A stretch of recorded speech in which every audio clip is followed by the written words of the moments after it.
What's up, everyone? It's Carrie, aka Nerdygirlcreates. Welcome back to my channel. I know. I missed last week. I got a really bad cold. Luckily, it's gone. Hopefully won't have anything else for the holidays. And I can get back to recording my videos. So today, it's Manga Monday. And we're continuing our journey into the wonderful world of manhwa. Now, if you don't know what manhwa is, this is South Korean comics. They're in color, they're not black and white, they're mostly based off of webtoons, just done in a physical format. And today's book is called Tomb Raider King Volume 1. It is written, and I am not joking when I say this, 3B2S. Yes, 3 is in the number, B is in the boy, number 2, S is in Sam. And Sanji and Yuns, also known as REDICE. Don't ask. I don't know. Now, just like last week's, or the week before, I should say, The World After the Fall, Tomb Raider King focuses on a bunch of mysterious tombs that suddenly appear across the planet. And you have a group of hunters who go into these tombs looking for relics. Differences here, the relics gives them superpowers.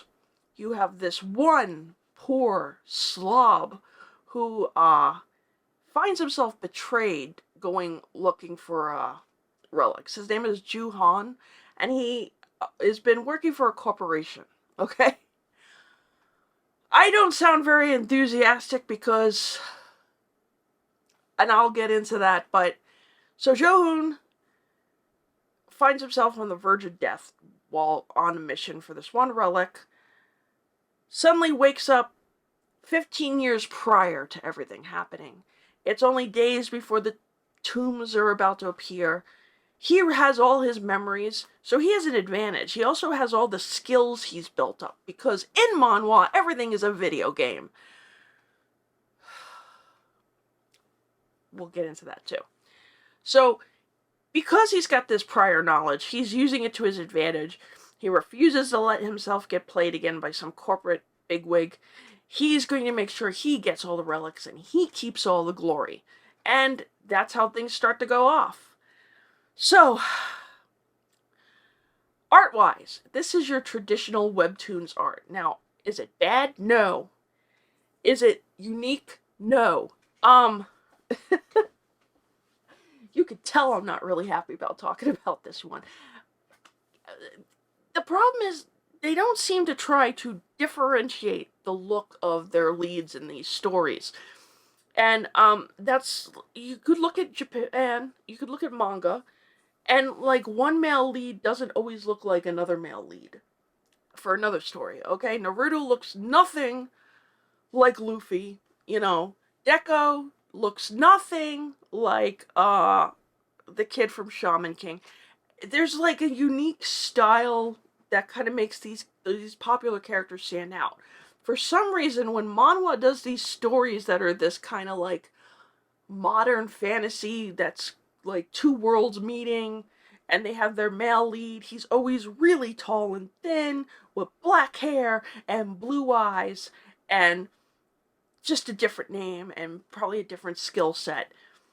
His personality is a lot more, I would say, interesting than what I have been reading. Most of them seem to be murky and gloomy and emo, but he at least, you know, he's a little cocky, so that at least makes him somewhat interesting. But again, the designs,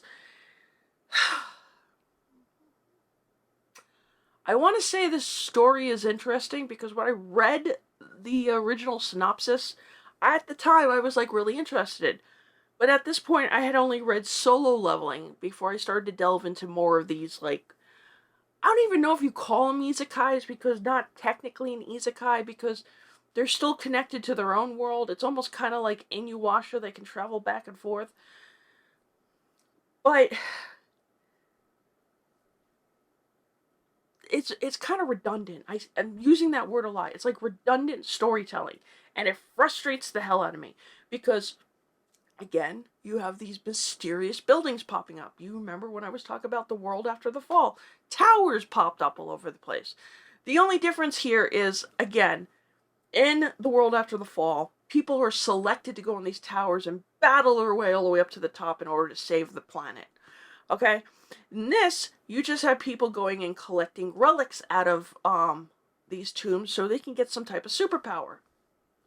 Sounds interesting, but once again, they have to go through all these different challenges once they're inside the tomb.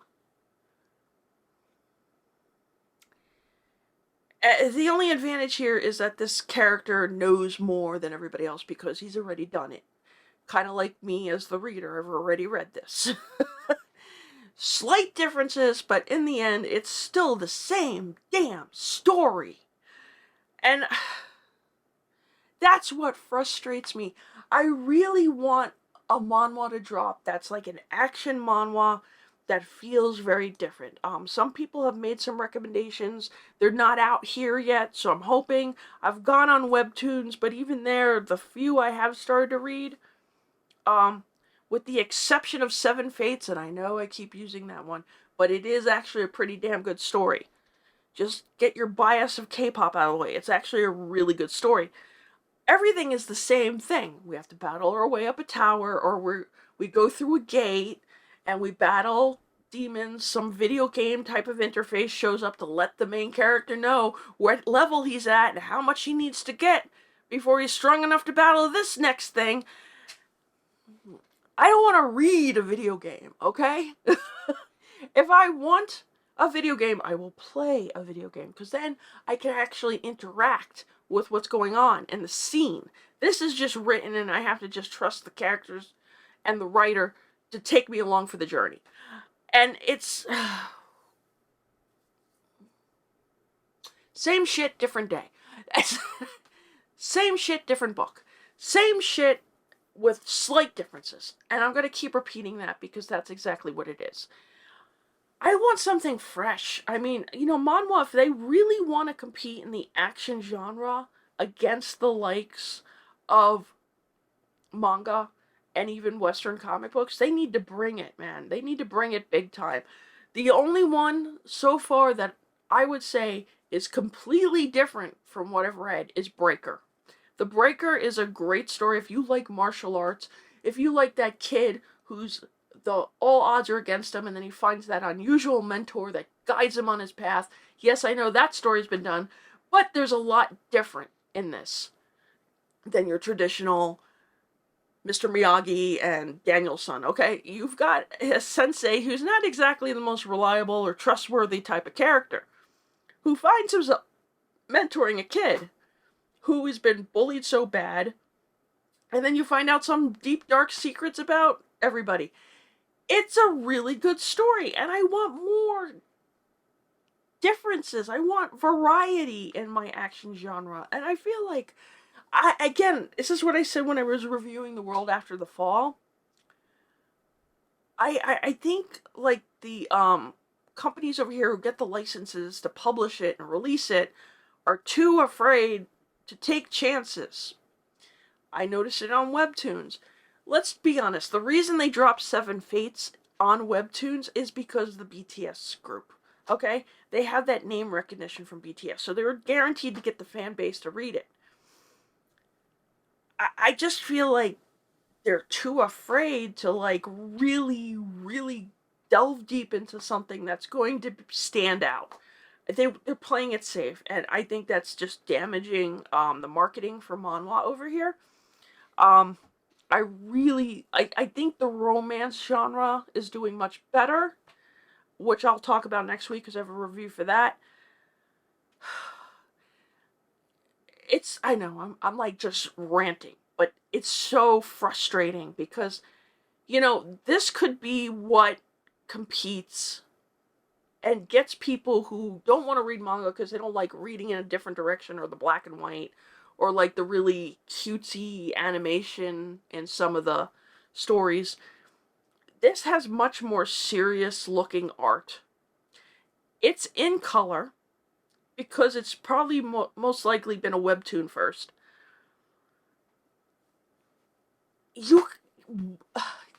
Is it because it's hard to get the license for anything else? Is that the problem?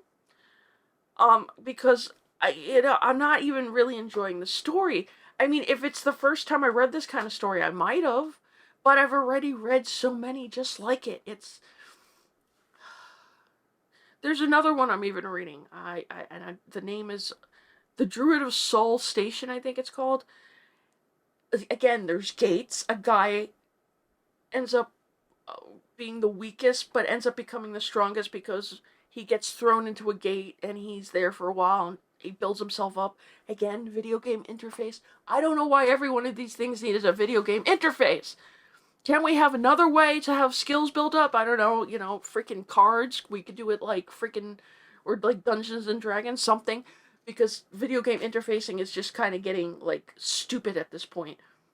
It fits solo leveling for what that is, but now they're trying to just recapture that in every of these stories. But back to what I was saying about Druid of Soul Station, it's more magic oriented, but again, going through gates to battle things, to win points, to build ourselves up, to make ourselves stronger, to then go back into another gate. It's not a tower, it's not a tomb, but it's the same damn thing. And I know you can argue, well, aren't superhero stories the same? Yes and no, because each superhero that really stands the test of time has its own unique thing about them. I mean, Captain America is very patriotic. He's also very old school because he's from a different time period.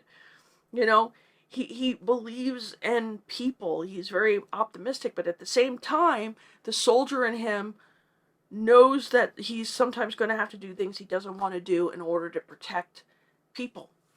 Batman is very dark and he's gloomy. He has no superpowers, but he's a detective and he's haunted by the death of his parents. He has a large gallery of rogue villains, and each one of these villains has its own unique thing about them.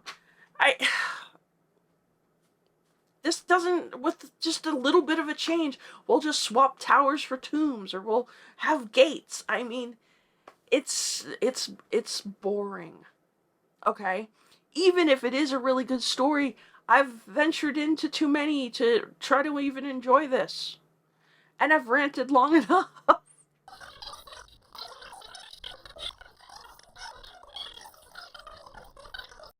So yes, this is Tomb Raider King, not to be mistaken with the video game with Lara Croft, because it has nothing to do with Lara Croft, by the way. South Korea, again, the art, yeah, art's not bad. It's not. But they don't try to stand out from the last guy. They don't. And it's frustrating. It's really frustrating. So, yeah, that's how I feel about Tomb Raider King. Because I've ranted so much, I forgot to mention, if you haven't already, do not forget to like, share, and subscribe. I have links down below for different affiliates. One of them I'm going to suggest right now is the Takara Cafe. You're looking for deals of manga, you're looking for box sets, you're looking for maybe an out-of-print volume. There's a possibility they have it. I have a coupon down below. Please use that. Also, Tuesday nights is Otaku Tuesday. Hopefully we can get together this week. With the holidays coming up, we shall see. I also will be having a Secret Santa video coming up on Wednesday. I will reveal who I got to pick, who was picked for me to shop for, and I will also reveal the gift I got from my Secret Santa.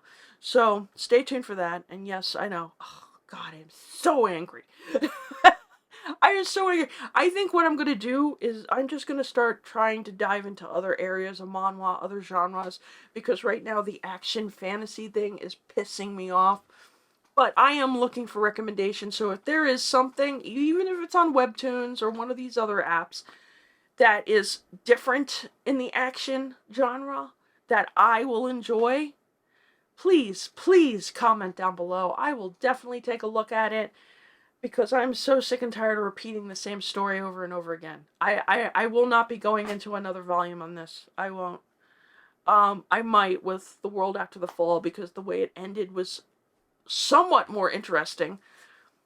I just need something different in manhwa. So please do that. Again, don't forget to like, share, and subscribe. I will see you on the next video, and you have a very happy holidays and a happy new year. Bye!